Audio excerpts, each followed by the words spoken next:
everyone, how are you? Hope you all are fine. So in our previous video, we had already discussed about three sectors, that is primary, secondary and tertiary sector. Okay. Now in this video, we will discuss about discuss further that here is the topic, that is comparing the three sectors. Okay. Let's see the various production activities in the primary, secondary and tertiary sector. Okay. And tertiary sector, okay, produce a very large number of goods and services. Okay. In all these three sectors, primary, secondary and tertiary,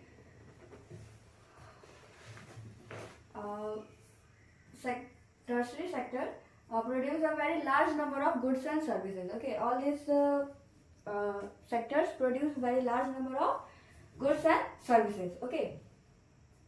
Also the three sectors have a large number of people working in them to produce the goods and services. Okay. And and also the three sectors have working in have a very large number of people working to produce goods and services. Okay. The next step therefore is to see how much goods and services are produced and how many people work in each sector. Okay. So the next step is that is to see that how much goods and services are produced and how many people work in each sector. Okay, that is primary, secondary and tertiary sector. Okay.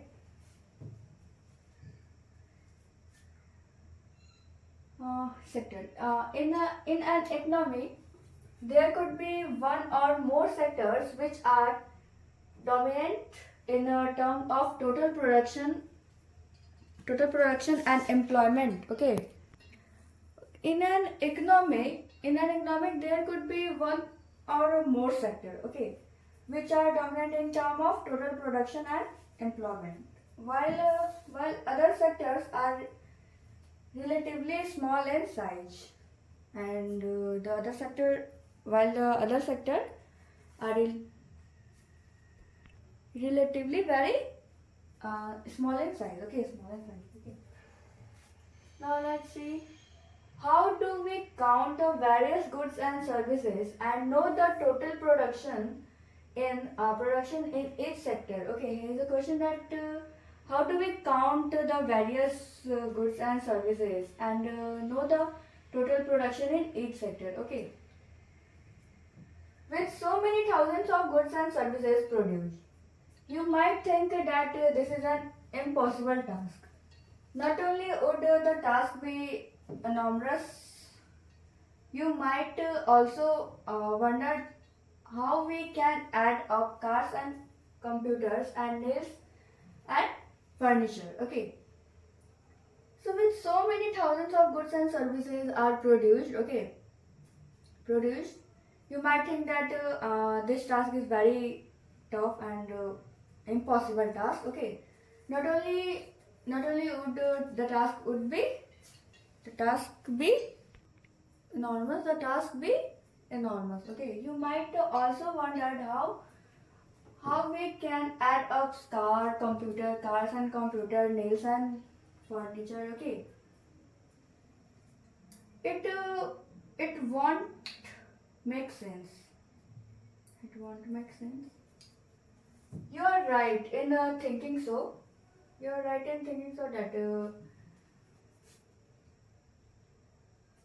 this is an impossible task. Not only would be the task be enormous. Okay. So to get around this problem, economists suggest that the values of goods and services should be used rather than adding up and the actual number. Okay.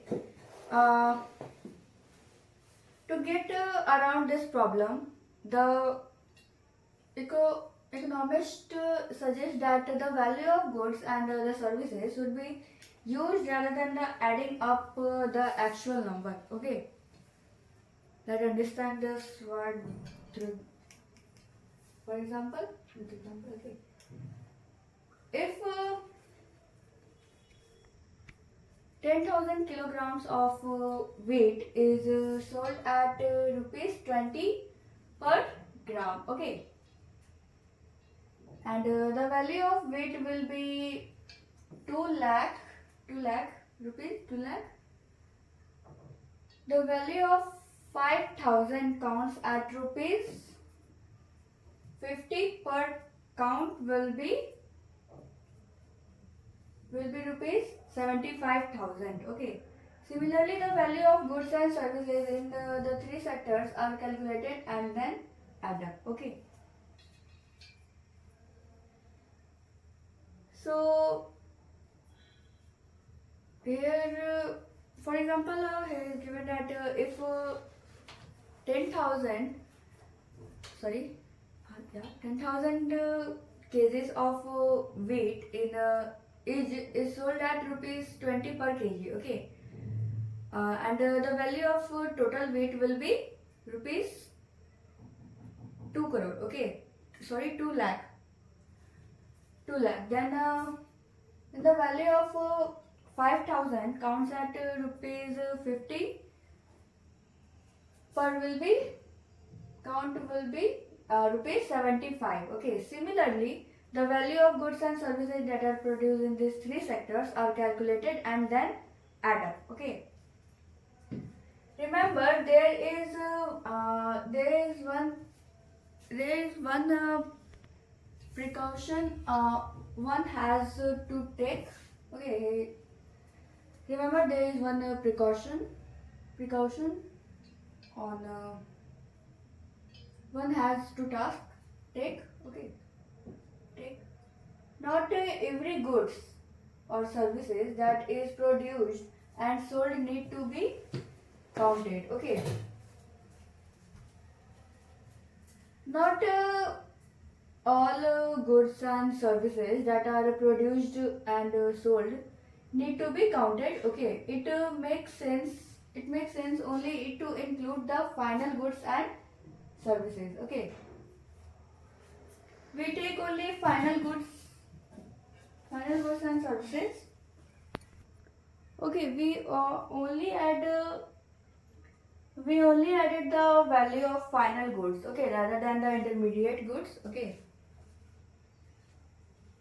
Take for instance a farmer who sells wheat to a flour mill for rupees 20 per kg. Okay. A farmer who sell wheat to flour mill, okay, for rupees 20 per kg. The mill grinds the wheat and sells for flour to a biscuit company for rupees 25 per kg. Okay. You can see that farmer sells wheat to a mill at rupees 20 per kg. Okay, and the mill sells the flour to a biscuit company for rupees 25 per kg. Okay, the biscuit company uses to flour and things such as sugar and oil to make 4 packets of biscuits. Okay. So the biscuit company uses the flour and some other things like sugar, oil. Okay.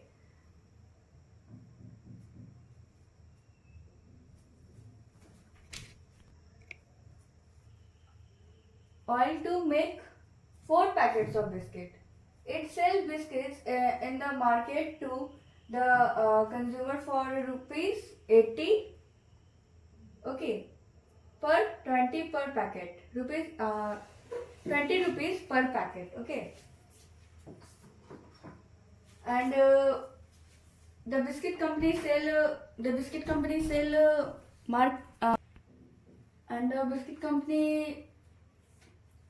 and it sell biscuit in the market to the consumer for rupees 18. Okay, 20 rupees per packet. Okay.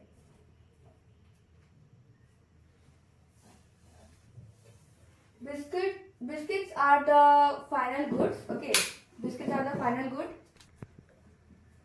Biscuits are the final goods. That is goods that reach the consumer. Okay, the final good is the final goods is the biscuit that reach the consumer. Okay, biscuit companies sell biscuit to the market to the consumers. Okay, why are only final goods and services counted? Here is a question that why only final goods and services are counted. In in contrast to final goods such as weights and the weight floor in these examples are intermediate goods. Okay, in here here is is weight and the floor is our intermediate good. Okay, floor and the weight floor is the in this example are intermediate goods. Intermediate goods are used up in producing final goods and services. Okay, so intermediate goods are used to make used up in the final goods. Okay, and services. The value of final goods already included the value of all the intermediate goods that are used in the making the final goods. Hence, the value of 80 rupees for the biscuit, that is a final good, already included the value of the flour of rupees 25. Okay, so the value of final goods already included all the value of all intermediate goods. Okay, intermediate goods that are used in the making the final good. Okay, so the price of wheat and wheat flour are already added in the final good. Okay, hence the value of 80 rupees for the biscuit, that is the final good. Here you can see that in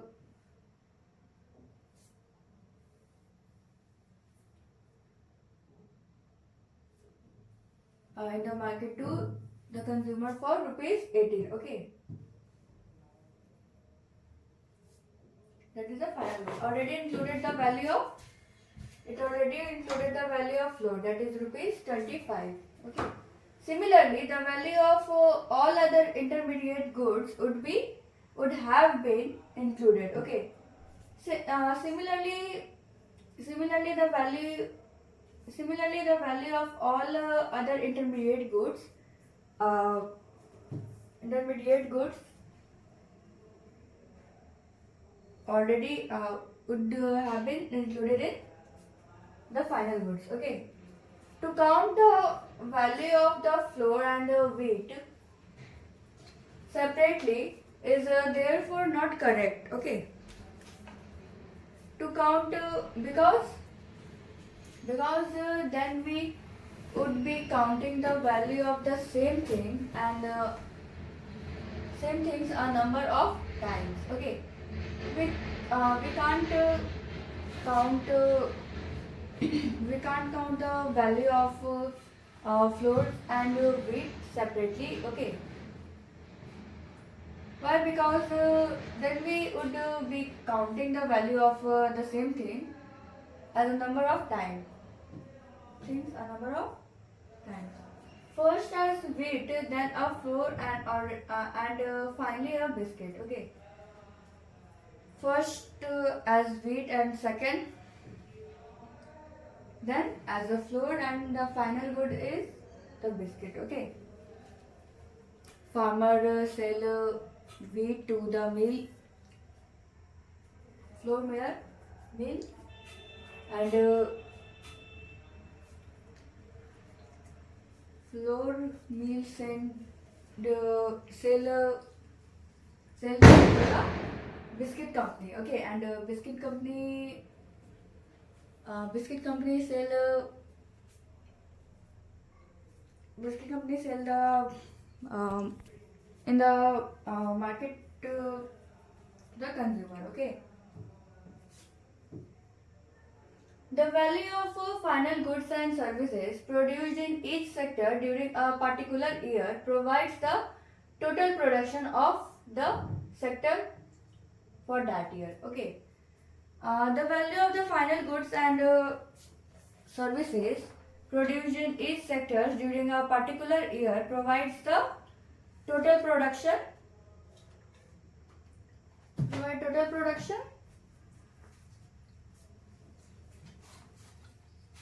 of the sector for that year. Okay.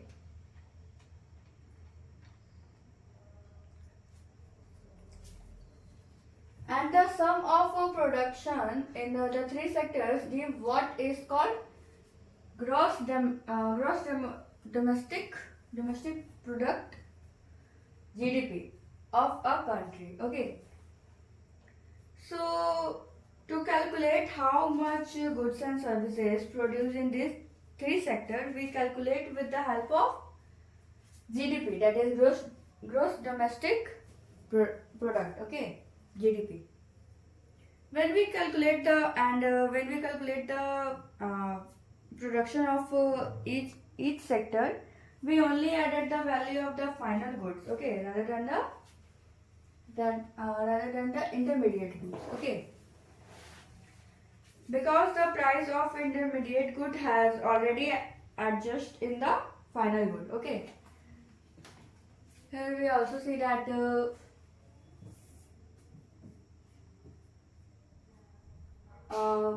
value of the intermediate goods are already added in the final good. Okay. It is the value of all final goods and services produced within a country during a particular year. Okay. That how many goods and services are produced in a year, we calculate with the help of GDP. Okay. The value of final goods and services produced within the country during 1 year is called GDP. Okay. Within a country during a GDP shows how big the economic is. Okay. GDP shows the economy of the country. Okay. In India, the mammoth task of measuring GDP is undertaken by the central government ministers. Okay, and this task mammoth task of measuring the GDP. This task is given to the central government ministers. Okay, this ministry. Oh, sorry. Ministry, central government ministry. This ministry was with the help of various government departments of all the Indian states and union territory, collects information relating to total volume of goods and services and their prices, and then estimates the GDP. Okay.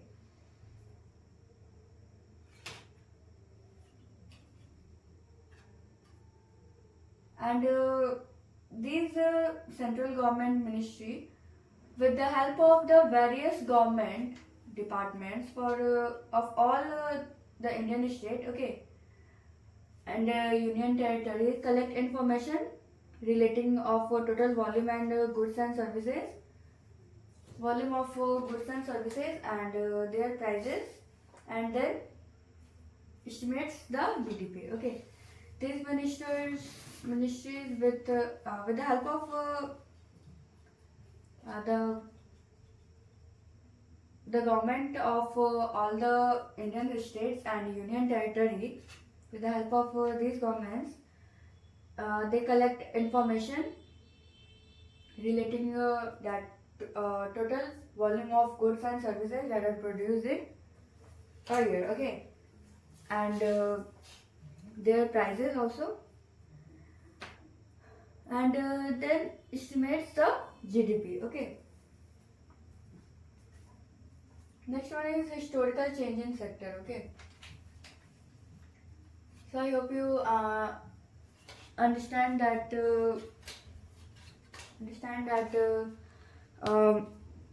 how to calculate that how much goods and services are produced in this three sector. Okay.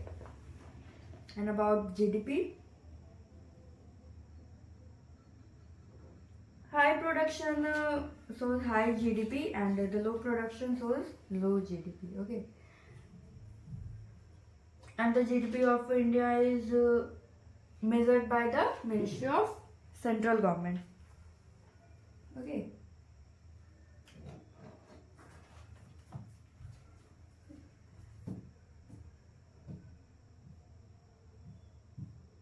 And India has the fifth large GDP in all over the world. Okay.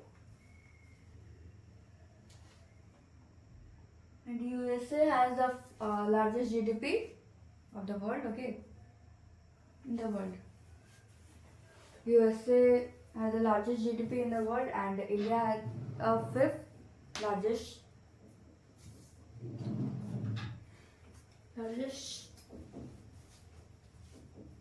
GDP in the world. Okay.